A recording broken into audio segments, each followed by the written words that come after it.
What's up, guys? It's the Fabled Menace here, and today we will be talking about one of the best supports to be added to the game, Shorekeeper. Shorekeeper is insane because not only does she heal you, but if built and played correctly, she will provide you with a 12.5% crit rate, 25% crit damage, 15% damage increase, and a 25% attack increase. Now, knowing all of this, let's jump into her kit and learn how to build her. A Forte bar is split into 5 segments and can be filled in 3 different ways: through basic attacks, mid-air attacks, or dodge counters. The stacks gained in these segments is called empirical data.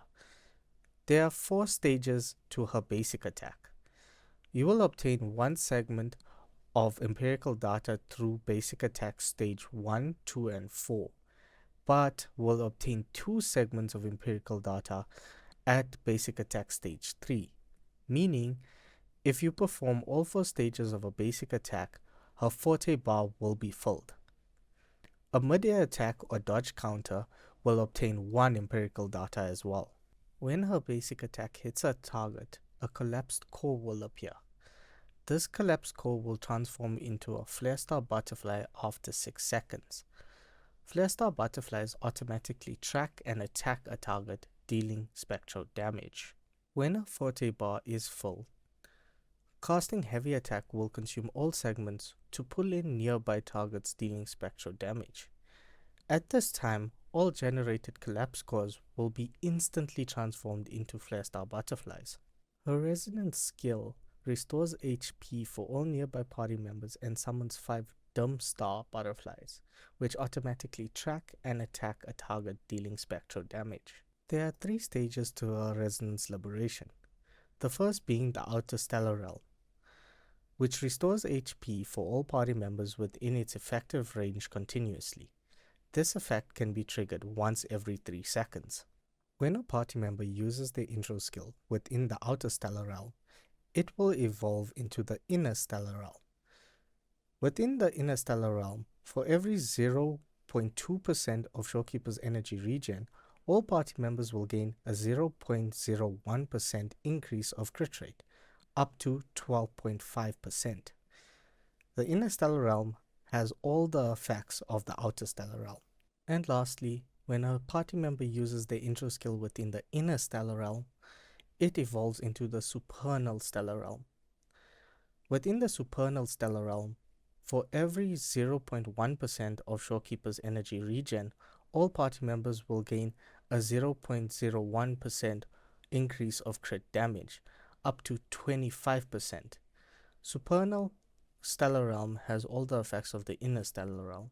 It's also good to note that if you intro with Shorekeeper after the Supernal Stellar Realm is reached, her intro is replaced by Discernment. Discernment restores HP for nearby party members and deals spectral damage. This attack is guaranteed to be a critical hit, dealing Resonance Liberation damage.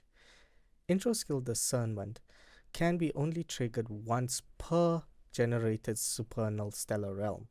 Her inherent skill 1 is if another resonator other than Shorekeeper takes a fatal blow, they will not be knocked out, and will instead be healed for 50% of Shorekeeper's HP, while Shorekeeper loses the same amount of HP.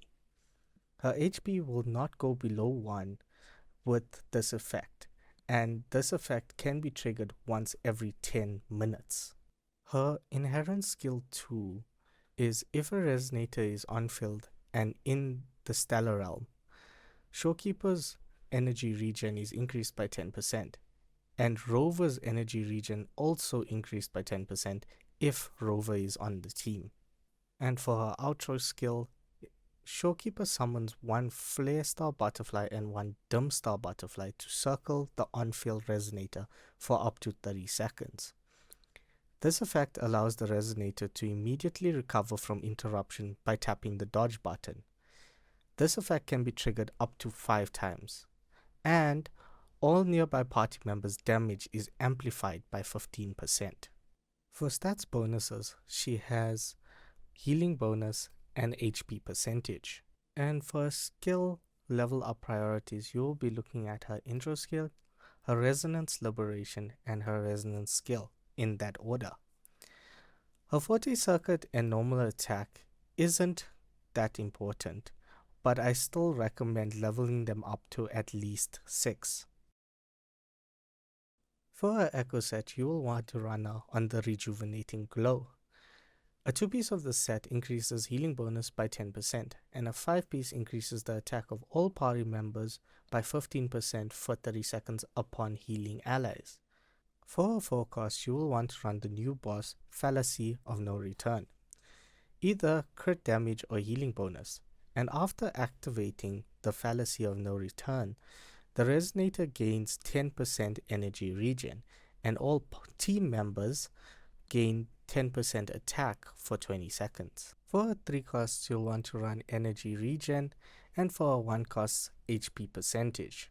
For her substats, you'll be looking for energy regen, and you will be looking for her about 250% energy regen to get her full buffs from her resonance liberation. If you do exceed 250 regen, then you can change a 3 cost to spectral damage bonus. After regen, you can look at HP, and the rest is flex stats depending on how you want to build her, such as crit damage and resonance liberation. If you have enjoyed this video thus far and find it informative, don't forget to like and subscribe, as well as comment on your opinion about Shorekeeper and the new characters that are going to be released soon. And with that, back to the video. For our best weapon, we will be looking at the Stellar Symphony. The passive for this weapon is it increases HP by 12%, restores 8 concerto energy when casting Resonance Liberation.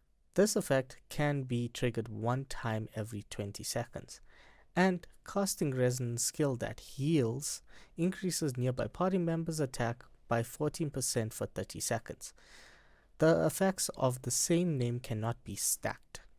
A good 4-star weapon to run at her is the Variation, and at R1 the passive for this weapon is when Resonance skill is cast, it restores concerto energy by 8.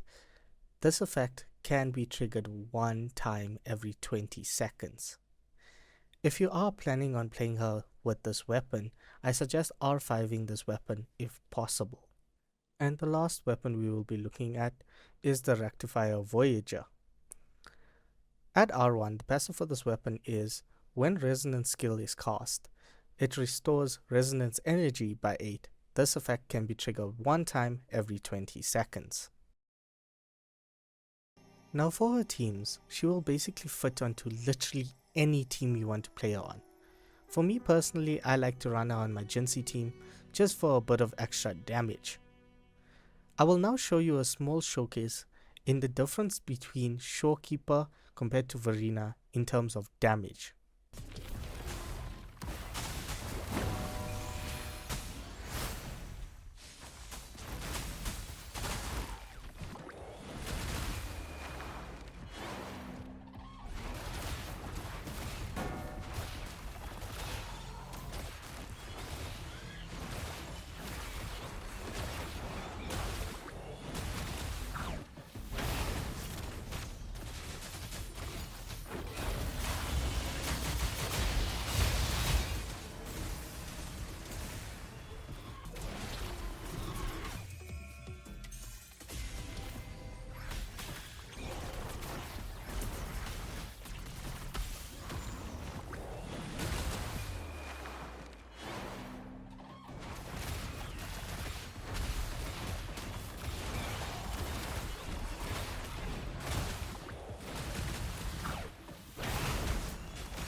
I truly believe that Shorekeeper is one of those must-pull characters for any account.